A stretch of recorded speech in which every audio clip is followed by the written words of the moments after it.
Hello मेरे प्यारे दोस्तों, तो कैसे हैं आप सब। उम्मीद करती हूँ अपनी लाइफ को बहुत ही पॉजिटिविटी के साथ आप एंजॉय कर रहे होंगे। दोस्तों, कल की वीडियो में हमने समझा था कि एंजाइटी कैसे होती है और किस तरह से हमारा ब्रेन कल्पना की दुनिया को ही सच समझ बैठता है। अब आपने कभी कभी किसी को देखा होगा, बात सुनते में वो कहीं खो से जाते हैं, उनके सामने ऐसे हाथ हिलाकर आपको कहना पड़ता है कि भाई कहाँ खो गए, तो वो कहते हैं कि हाँ मैं कहीं कुछ और सोचने लगा था, फिर उनको हम होश में लाते हैं। तो बिल्कुल उसी तरह अपने ब्रेन को भी ख्यालों की दुनिया से बाहर लाना होगा। अब क्या करना है, हमको इसे समझते हैं। तो दोस्तों, चैनल पे नए हो तो अभी सब्सक्राइब कर लें। वीडियो आपको ज़रूर पसंद आएगी, इसे लाइक करना बिल्कुल भी मत भूलें और कमेंट बॉक्स में अपनी प्रॉब्लम्स आप मुझसे शेयर कर सकते हैं।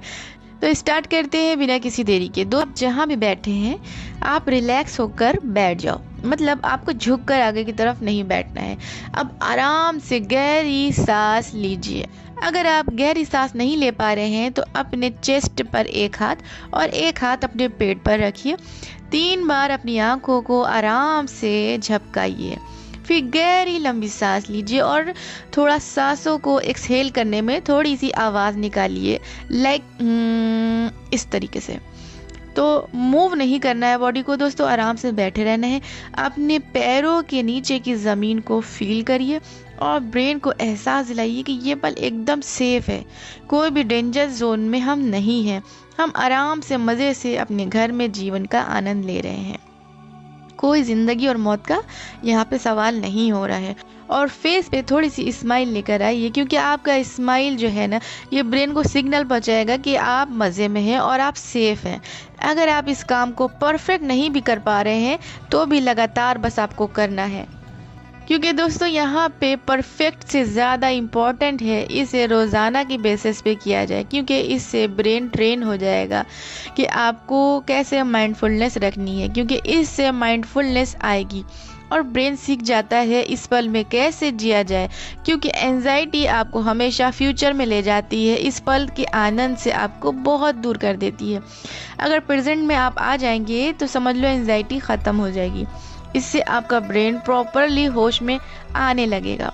तो लेकिन दोस्तों, कहानी अभी ख़त्म नहीं हुई। अभी निगेटिव थिंकिंग वाली कहानी को भी हमें देखना है, ये निगेटिव थॉट आ कहाँ से रही हैं। अब हमको ब्रेन में क्या करना है, अब हमको ब्रेन से पूरी निगेटिव कहानी जो चल रही है सुनना है।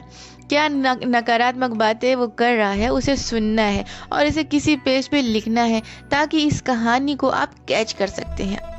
अब स्टोरी कैच करने के बाद आप उसकी पूरी बकवास कहानी सुनने के बाद अब आप ब्रेन से ये बताओ कि माना कि ये तुम्हारी कहानी सच है, लेकिन ये सिर्फ 50% ही सच हो सकती है। इसका दूसरा एंगल भी तो है। मान लो 50% तुम सही हो, तो दूसरा एंगल जो 50% और है वो भी तो सही हो सकता है। तो 50% जो दूसरी संभावनाएं हैं उन्हें हम इग्नोर कैसे कर सकते हैं, तो इसे अनदेखा नहीं किया जा सकता है। तो बार बार दूसरी 50%, दूसरी 50% की संभावनाओं की तरफ ध्यान को ले जाना है। बस यहीं से आप पॉजिटिव होना शुरू होंगे। कुल मिला के थॉट को अपनी चैलेंज करना है, क्योंकि आपको नेगेटिव थॉट की तरफ पूरा फोकस नहीं बनाना है, क्योंकि आधा हिस्सा उसका जो दूसरा एंगल है वो पॉजिटिव भी हो सकता है। तो सिर्फ और सिर्फ हम नेगेटिव के ही बारे में क्यों सोचें। और अगर माना कि आपने जो पॉजिटिव सोचा था वो नहीं हुआ, नेगेटिव कुछ हो गया लाइफ में, तो इसका मतलब ये तो नहीं कि आपका जीवन ख़त्म हो जाएगा। ज़िंदगी और मौत का सवाल यहाँ पर थोड़ी ना है। अपने दिमाग को बताओ, हमारा दिमाग कुछ ज़्यादा सोच रहा है। जैसे हम मूवी और ड्रामे को देखते हैं, हमको पता होता है कि ये सब रियल नहीं है, ये सब झूठ है, ये सब एक कहानी है। उसी तरह खुद को बताना है ये थॉट भी रियल नहीं है। ये मूवी देखकर जैसे आप रोने लग सकते हो, हंस सकते हो, कुछ भी कर सकते हो, लेकिन आप उसी मूवी में तो नहीं रह सकते ना। अपनी लाइफ में तो आपको वापस आना ही होता है। वैसे ही थॉट भी चाहे आपकी जैसी हो, वो रियल नहीं है, उनके अंदर आप जीवन को नहीं जी सकते हैं। जैसे मूवी कितनी भी पसंद आ जाए, लेकिन घर तो लौट के आते हो ना, वही पिक्चर हॉल में आप बैठे तो नहीं रहते हो ना। वैसे ही आपको यहाँ पे भी लौट के आना है। थॉट चाहे जैसी भी है, वो थॉट है, वो रियल नहीं है। तो वहाँ से आपको लौट के वापस अपनी ज़िंदगी में आना ही होगा। तो जैसे दोस्तों आप अभी मेरी वीडियो देख रहे हैं, इस वीडियो में दोस्तों आप खोए हुए हैं। अब आप अपने मोबाइल की तरफ देखो, फिर उसके बाद घर के सामान की तरफ देखो, फिर कल की तैयारी क्या करना है इसको सोचो, और आज कौन सा दिन है ज़रा ये सोचो, और कल कौन सा दिन है और कल क्या क्या करना है ज़रा सा ये सोच के देखो। तो ये क्या होता है दोस्तों, ये होता है डिस्कनेक्ट होना। अब आपका ध्यान पूरी तरीके से मेरे वीडियो से हट चुका है, तो इसी तरह से डिस्कनेक्ट हुआ जाता है। प्रेजेंट लाइफ में वापस आपको आना होगा।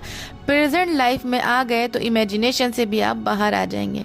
अगर आप 70 सेकेंड में दोस्तों कुछ नहीं करते हैं, किसी भी इमोशंस के आने पर कोई रिएक्ट नहीं करते हैं, तो वो इमोशंस खुद ही चले जाते हैं। तो क्या आप अपने आप को 70 सेकेंड भी नहीं दे सकते हैं? So please do not react any emotions. तो 70 सेकेंड तक अपने किसी भी इमोशंस पर रिएक्ट मत करो। तो प्यारे दोस्तों, आज की वीडियो आपके लिए काफ़ी हेल्पफुल साबित हुई हो, इसी उम्मीद के साथ आज की वीडियो को यहीं पे ख़त्म करती हूँ। जब तक के लिए मुझे दे इजाज़त, गुड बाय।